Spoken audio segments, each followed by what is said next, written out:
Welcome to the lecture on critical thinking, arguments, and fallacies.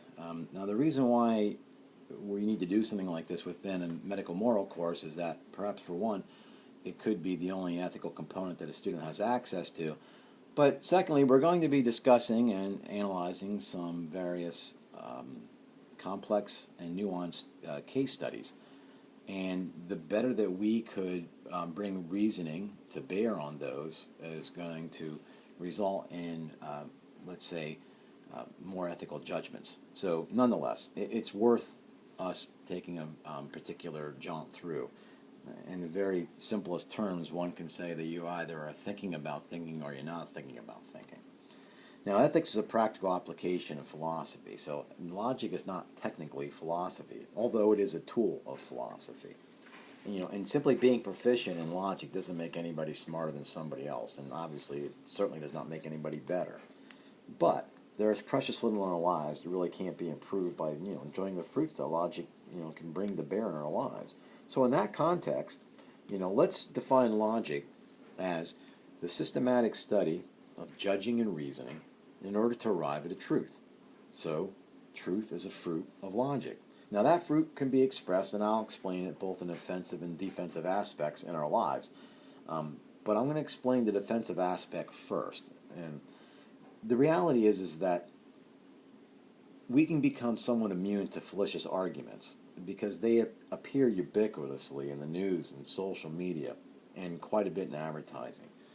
So in that way, logic can be a type of armor. In other words, we may listen to a news broadcast or we hear some talking head providing their analysis.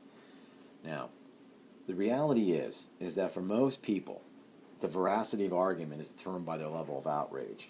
In other words, if the individual seems really mad, if they're vocal about something, etc., all of that in our minds illustrates some level of sincerity. And if they are sincere and upset, then that must be accompanied by some recognizable truth. But that's not true. So this then becomes an armor for us to not fall prey to certain things, whether they're on, the political, social science realm, you name it. In all reality, we cannot be informed in everything. We cannot have all the understanding and knowledge of the various disciplines that are out there that we're confronted with every day. But if we have a strong background in logic and just knowing the structure of argumentation, we can sometimes quickly sense when something is awry. We may not be able to pinpoint, but we can at least assert that they arrived at that inference too quickly, or they adopted that position uncritically, or we can claim that all they did is provide the weaker presentation, even if we agree with their overall point. Now, what's cool about all this is if you get really good, you can actually label and point out the fallacy. For example, in advertising, it's quite common to have some apparel with a brand name on it, okay? Let's say Old Navy. Let's have a t-shirt with Old Navy. Now, what this is doing, it's just in essence of what it was when I was growing up, the systematic conclusion of wearing your tag on the outside. Now, let me explain what that means. Back in the 70s, if some t-shirts were really not that different in quality, but they were made by different companies, the only way to know if you had the knockoff shirt or the actual shirt was if you turned it inside out so people can see the tag on the back of your neck. At some point, advertisers got it in their head, if this is what they're doing, let's start putting it on the front. So, the reality is that people now buy t-shirts for $25 that may only cost $2 to $3 to make because they have the name of the shirt on the front. So we have to ask ourselves, why do we do that? Because Old Navy has built this brand that seems really cool, and we want to be associated with it. So for us to wear a t-shirt that says Old Navy, somehow we then share in the coolness or the celebrity of that brand. The same thing would be with sports figures wearing sneakers. If a basketball player has this type of sneaker, then if we get that type of sneaker, then we are somewhat like them. We're cool like that. So what happens is you can recognize and identify these various fallacies as they are presented in advertising. For instance, in both of those instances, we can say whether it's the Old Navy or the sneaker that the basketball sports figure is wearing, that's the improper conversion of an A proposition. In other words, all A is B doesn't mean that all B is A. All grass is green doesn't mean that all things green are grass. That's really what advertising in those particular instances are trying to sell us. Hey, Old Navy is a really cool brand. If you wear this, then you'll be associated with this cool brand. And if that sounds kind of odd to you, if you want a real simple way to put it, nobody walks around with T-shirts that says Walmart or Sears. They don't share that particular identity, so therefore we don't, want ourselves to be hooked up with whatever brand that they've sort of put together. Now, this could be frustrating in a particular way because you can't come out and just tell the individual, hey, did you know that you can't do the improper conversion of an A proposition? In other words, logic becomes the language, and then everybody's going to speak the language in the same way that you or I may do. But nonetheless, it is a type of armor so that you can't be lulled into these things, and it does help us recognize and identify the issues that are in front of us. Now, there's positive aspects to this. In other words, you could become very good at articulating and expressing yourself very concisely and clearly. You become good at selecting terms and qualifying them. And the whole point here is to reduce confusion. We want to speak in propositions and lay our arguments out in a way that makes sense to a listener, not systematic or in a robotic way, but just so that we can be better at the articulation that we're really trying to achieve. It doesn't make us right or correct. Feelings, may or may not be persuaded by logical terminology. I mean, if you can imagine a nurse who's trying to get a patient to take a particular medication for their ailment, you can't just simply lay it out in some logical syllogism. Oftentimes it takes other ways to express it. But nonetheless. Now, another little side bit here is that a person who wants to use logic is always going to spend more time listening than they are trying to rebut back. Oftentimes it's said that people only listen long enough for the other person to stop talking, so then we can say what we want. But you're trying to understand what they're saying, not to win some sort of debate. So you will repeat back to them what they said, and if they say, no, that's not what I meant, then you'll allow them to help you correct it. And then if you agree with them, you can then better state what the position is. And if you disagree with them, you better state the position that you disagree with. We've all been in situations that's very frustrating when individuals are telling us what we think, and we're trying to stop them to say, that's not what I meant. But they're trying to knock down only what they think that we had said. So all those things become, things that fall underneath the power of logic, and then we would say using it as a tool for the wise. Now, you may have heard the expression words matter. Well, we're going to use the actual word term rather than word. I know it sounds confusing because they do matter. But terms we're going to understand to be a unit of thought. So they could be a group of words, even an expression, or it could be a single word. But nonetheless, we're going to leave it as terms.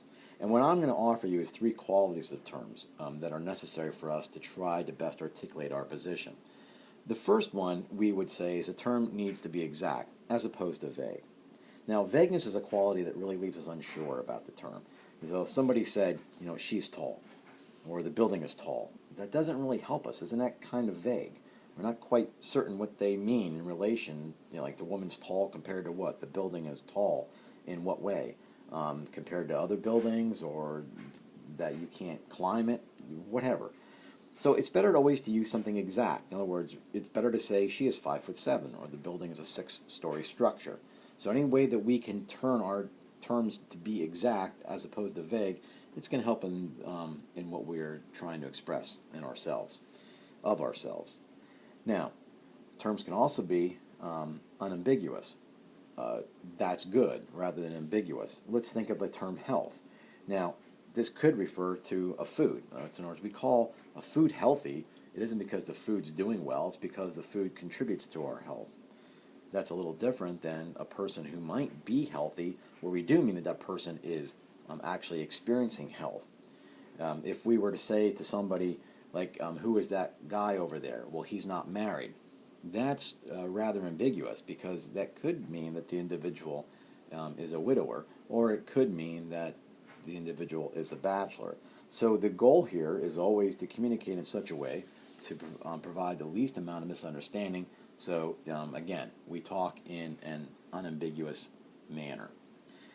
A third way that we can look at a term that could be confusing if it's unclear as opposed to clear.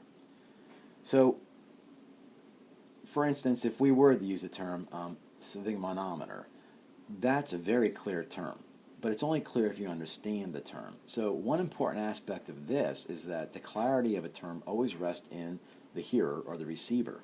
So if you were talking to somebody else in the medical field, you would use that word. If you were a nurse talking to a patient, you would not use that word.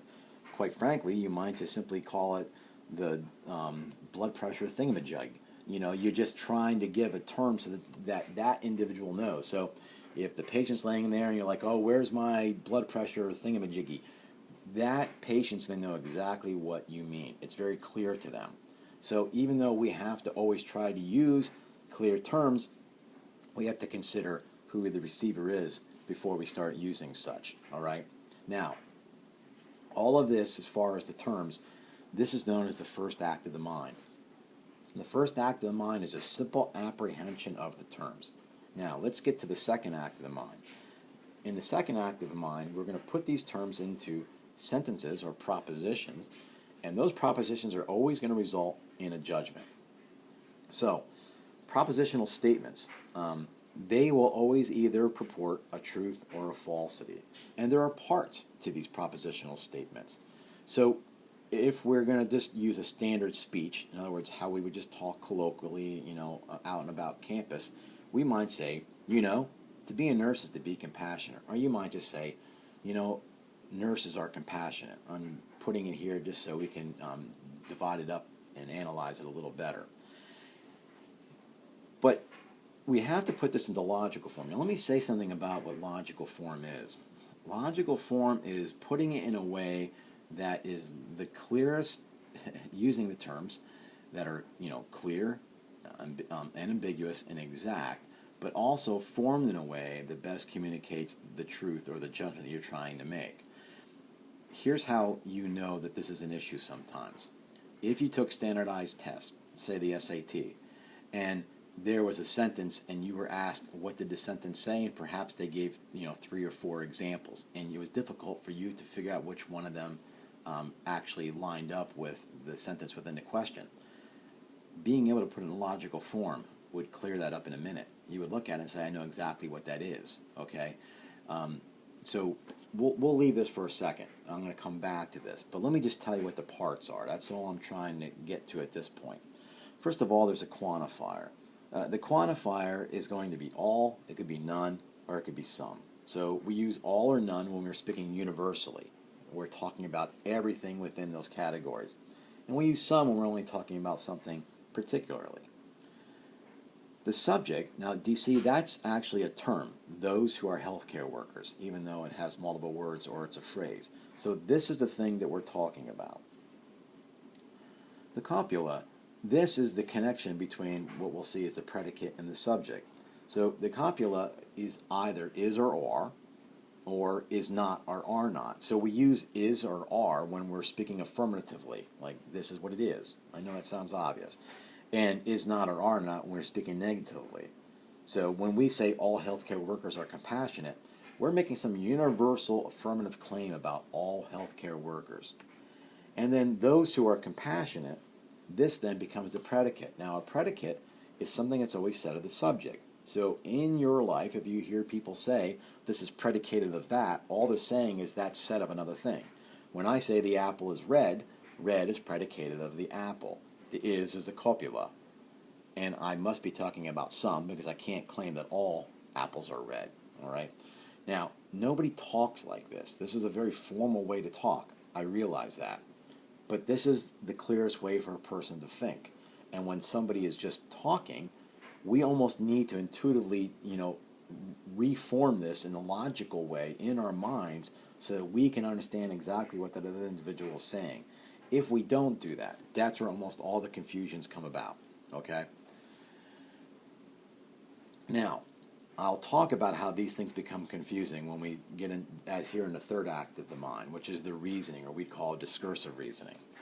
So, typically, an argument is three propositions. You have some sort of premise followed by another premise and then a conclusion. But nobody talks in, a three-line argument. We typically just mark them down to two, we should say, at least typically, right? So somebody might say, I think people only become healthcare workers for the money. Now, we're not here to argue whether or not that's true at this point, although it is important whether or not it's true. We're only looking at the structure of what's said. Somebody might then have to try, once you hear that, you're going to have to try to put it into some sort of logical form. Now, are they talking about all people or some people? I think people. They really didn't clarify, so we're going to have to assume they mean all. They're talking about people who become healthcare workers. And they're talking affirmatively that they are people who desire money. So at this point, what we would like to do is repeat back to them and say, is this what you meant? Now, they might repeat, no, most healthcare workers want to help others, or maybe somebody would rebut them. Now, that's a little confusing at putting into logical form, because the minute we see no, we might think that they mean none. But what they really are saying, the word most, leads us to conclude that they are saying some people who are healthcare workers are people who want to help others. Now, if this sounds confusing to you, you're not going to be asking this course to try to dissect things and put everything into logical form and such. This is just really to expose you to this. In other words, when you hear something, to know what it is that they're saying. For instance, you may have heard the phrase, all that glitters is not gold. If I were to say, what does that mean in logical form, you'd have to put it down, some things that glitter are gold. That is what the individual is trying to say in that regard. That may not be exactly obvious in the beginning, but if we don't understand what the other individual is saying, we're going to have a difficult time trying to either agree with them or disagree with them, nonetheless. So we have these three acts of the mind. We move from simple apprehension, which is always a term. We have judgments, which are always true and false, and we have discursive reasoning, which is always either valid or invalid. So arguments are never true and false, only propositions. And by the way, arguing is not the same as quarreling. Quarreling is just being, nasty or agreeable for no good reason, per se. Argumentation is what we need more of. So do I wish more people in the news would argue? Yes, but I wish they would argue in a logical way. All right, let's look at just some fallacies, because sometimes we hear things and we are not quite certain if we agree or disagree. We might even think to ourselves or say it, like what you said just are not right. So these are what I'm giving you are fallacies. They're known as formal. There's some issues with the structure and the argument. Sometimes the material, the content of the argument's wrong. So people who are often concerned with getting it right, they're thought to be nitpicking. But in reality, they're trying to understand as clearly as possible what's being said or being argued. So we're only going to cover a handful of these, but these are the ones at least I find to be most common. So equivocation. Now, this is when terms have multiple meanings. And the understanding of the term, it shifts depending on the meaning that's intended. So somebody might say, what's the hardest course at Alvernia? Well, what do you mean?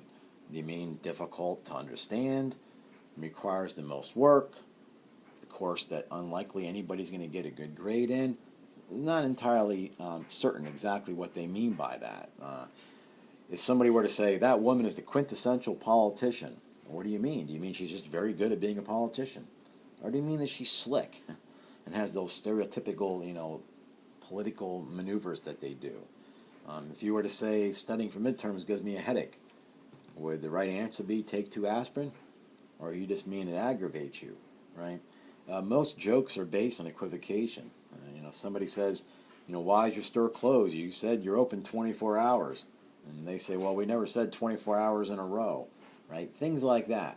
So the way that one overcomes this, or we could say the alternative to equivocation, is always to clarify your terms. So if somebody were to say, what is the hardest course, say up front what you mean by hard. If you say a quintessential politician, make certain if you're trying to denounce her for being slick or whether or not you're trying to compliment her for being very good at what she does. Those types of things. So in other words, just explain the meanings behind those. Slippery slope, this is one that I'm sure most people have heard about. Now, This fallacy is about supposing an inevitable direction or directional step without good reason, right? So it's typically that if the agent takes a small step in one direction, they're inevitably going to commit to going an extreme in the other direction. Now, I should say up front that this is not a fallacy, as you would say, ipso facto, just because. It just depends on how the strength of the connection between the things that you are comparing. So there are times when it is a slippery slope and we need to watch it. And there's times that it's a slippery slope and you're just saying that because what you're doing is saying a fallacy.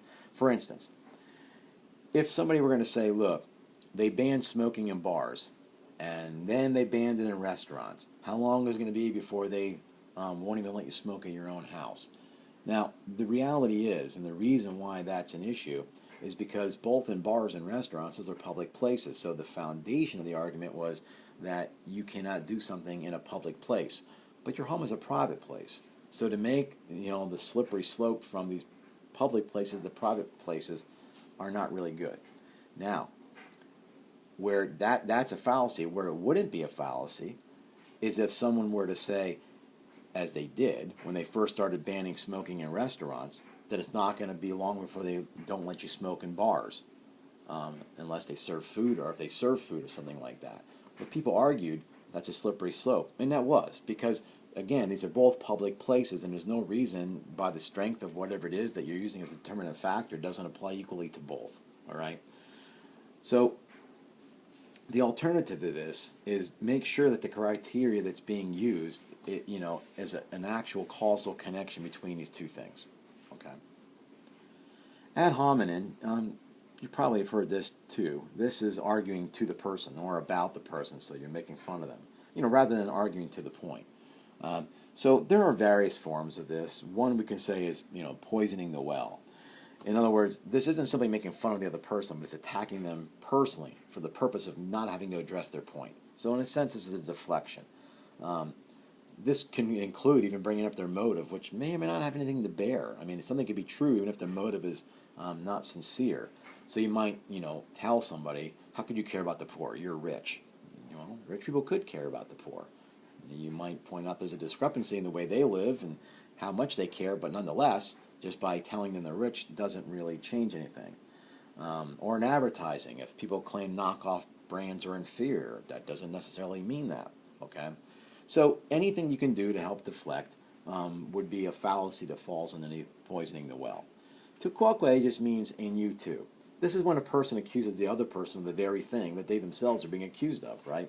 So they're trying to make it sound as though there's no rational basis for the point, which there could be, even if it's not really great that the other person does it too. So, we may have, when we were children, when we got caught lying, we might tell the other person, like, you've never done it. Or perhaps if you got caught drinking alcohol, and then you say to your dad, well, I'm sure you did it when you were in college, trying to make him look like a hypocrite, right? So all these things are just arguing the person and not the point. And the alternative, then, is always to critique the argument, not the source. Even if it may win political points and may sound like it's getting the better of the other person, if we're watching a news program or something, it's not a logical approach to having an argument. Now, ignoratio lance, what this is disproving something that the individual never asserted. It's often known as the straw man argument. At least that's one version of it, right? And what the straw man argument is that you're arguing against the weakest interpretation of the person's point. In other words, you take some sort of characteristic that it doesn't really represent what they are saying, and that's what you go after. So in other words, rather than trying to come up with a good argument of why some people are struggling in the socioeconomic realm, maybe it's just easier to say, well, poor people are just too lazy to work. It might be true for a handful, but it's certainly not true for the population, and that's too easy of an argument to knock down. So you took the easiest, most simplest argument, and that's all you went after. And the reality is that it doesn't really help the conversation. A red herring is also like this. In other words, maybe you don't do well in a course in Alvernia, and when you go home, your parents are like, why did you get a C? And you immediately come out, rather than explaining why you got a C, you try to tell them all you care about is my grades. So again, these are just deflections. All you're trying to do is get out from being underneath any scrutiny, right? So the way that you do this is that you, in turn, build a steelman argument. So you help the other person reform their argument. So if a person said, all you're doing is responding as a straw man argument against what I've said, well, you then say, well, my apologies. How can we make this argument?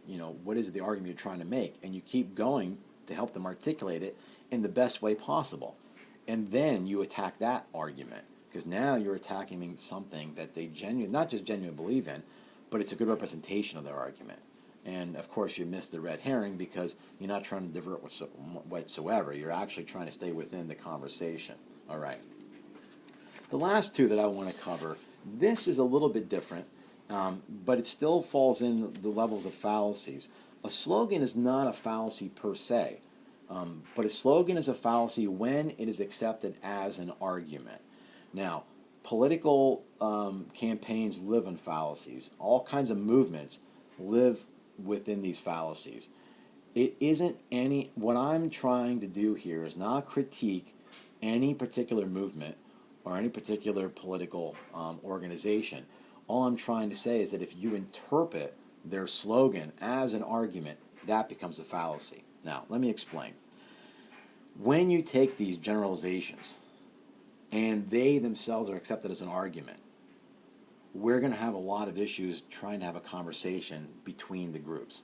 For instance, if an individual says, well, I'm pro-life, as a slogan, not whether or not you are pro-life or pro-choice. I'm not going to get into the arguments as to what exactly entails those positions.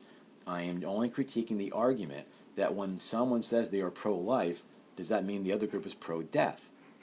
Now, the pro-choice group would not have that rebuttal. They would say, we don't see it in the same right. And somebody who is pro-life, does that extend from infants, or does that also include perhaps people on death row? So, do you see that if we accept that as an argument, it gets very hard for us to be clear exactly what it is this group stands for, okay? You see the same thing with Antifa, right, or Antifa. So, I was in a conversation once where somebody said, how can anybody be against Antifa? Because if you're anti-fascism, the opposite would be that you're for fascism. Well, the question would be, well, are you pro-life? Well, no, not at all. Well, then are you against life? Do you see, again, it's not a critique of that as a movement, nor is it a critique of pro-life as a movement. It's just that when you see these slogans, as arguments in themselves, then that's a fallacy. And think of the issues that we have in our culture that we use these things and people accept them as not just a position but an argument for that position. And then we have issues in our conversations. So it's always best, perhaps, I have no alternative here for you except the one that I personally hold. I just don't use slogans like this. I know they work well as rallying cries, but I'd rather just explain my position. That's just my own personal thing, but I don't know any other way around it. Another, and the last fallacy that I want to bring up is false analogy. This has been going on quite some time in our culture. It's when someone, we would say, is wrongly attributing or overstating a common relationship between two ideas, right? So you're misapplying whatever the shared quality is between two things. This happens all the time. Now, I'm using extreme examples here because they help make the point. If somebody is doing something that you think is horrific, well, Hitler did things that are horrific, so then that person gets compared to Hitler. If something is happening in our culture that just seems almost ghastly, that we can't believe it's happening, well, the Holocaust was ghastly, and we can't believe that happened, so we're going to make a comparison with those things. Now, in social media and even in mainstream media, all the time you will see people make comparisons. Everybody cared about this, why don't you care about this? Or nobody cared about this, and then nobody cared about this, and look how bad that was. The way around this is, first of all, analogies are useful because they do help us relate to things. But we have to be very careful that when we are comparing two things, that they have enough substantial qualities that we're not just going for a shock factor. Because remember, we're not just trying to look like we're winning here, we're trying to get to truth. So anyway, I hope some of these were at least helpful.